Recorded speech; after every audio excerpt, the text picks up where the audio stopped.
Yeah. So,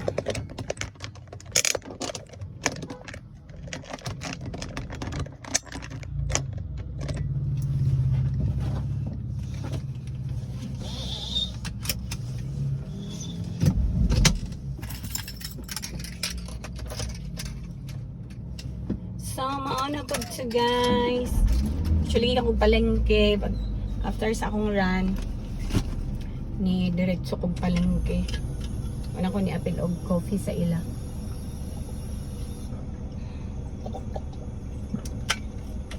Kinamalit kog fruits. Okay. So, uli na ta guys.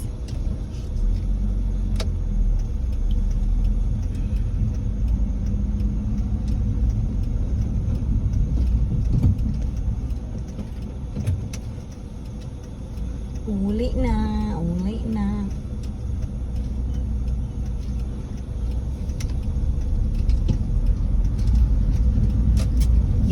Yes. Okay guys. Uli na ta kay. Humanat sa namalit og mga kaprutasan. Balik ko apple, papaya, and beetroot.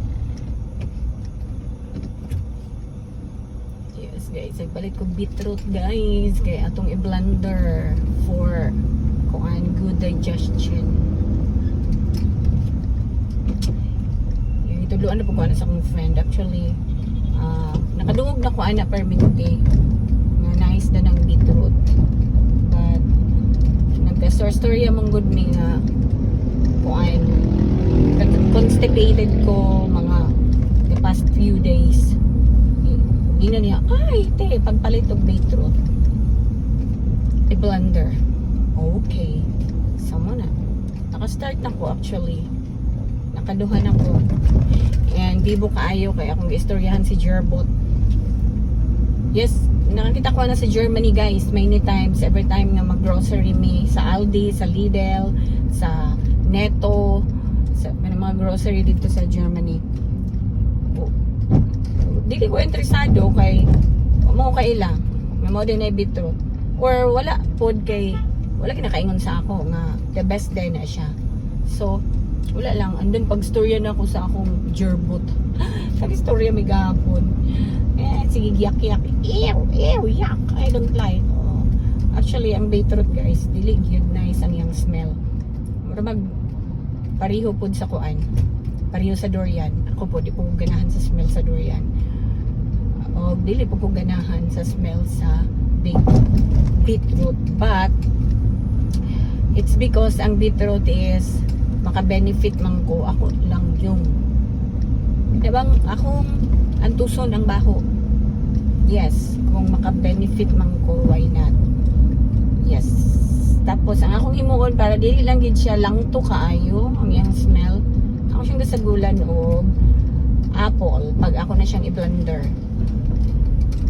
Yes. Ako rin siyang sagulan og apple. Actually, natilawan man ako siyang wala pa siya i-blender.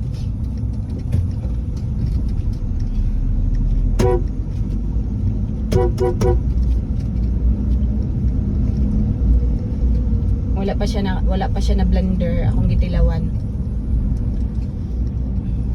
Okay man day siya guys. Yummy man siya. Dili ko ang iyang taste dili pareho sa smell. Wala siya. Dili pareho sa smell ang iyang taste. So okay ra sa ako. Unlike sa durian nga I don't like the smell na, I don't like the taste pa.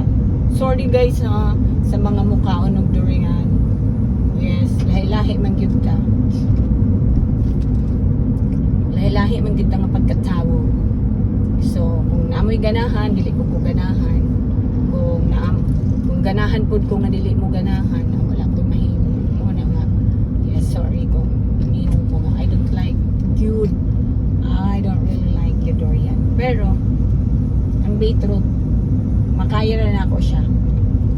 It's because maka-benefit din ko. Ang durian man good guys, benefit ka o if you're high blood po, dili po siya nice.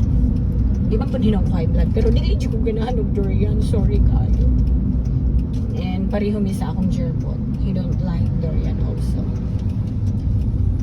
Okay. Sulod na ta sa ganghaan sa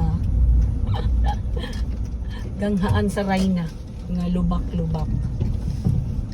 Sulod na ta guys. Okay.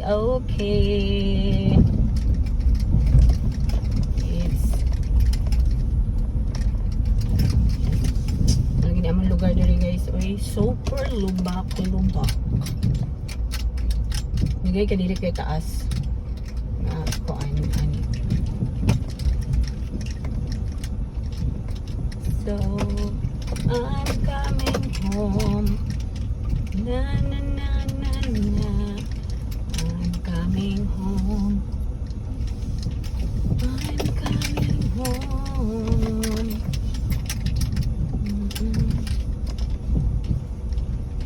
So, ito guys, kumudi ka guys, nagdagan ba mo? Actually ako, hinayra akong dagan dun guys, ang importante sa ako panington dagid ko. Kayo na maglaing gid akong lawas guys, magluya ko pag dili ko panington. Yan, dili na may ko garan gyud og banat compared before. Ang ako lang gid nga maka-exercise lang ko panington lang ko. It's already enough for me. Okay. Na. Inahanglan ta magbaskog, magliskog. Yes. Sa magblander na pong corona ako. Beetroot! Blender na po ko. Wala po na akong pamahaw. Oatmeal with almond milk. And then, kanadayon, beetroot. So, abot na ko guys. Yeah. I'm going to the parking area na akong sakyanan. Grabe kahugaw guys. Kaya gusto na ako magpa-car wash. Yan, wala ko na dayon ng car wash atong Sunday. Ang boto na sa ako magpa-car wash. Grabe na kahugaw. Yes, yung giulan bagilot sang adlaw. Natapsik ka ng ang abog. Nabutangan og tapsik sa ulan. Di himpas. Summer to guys. Bye-bye mo.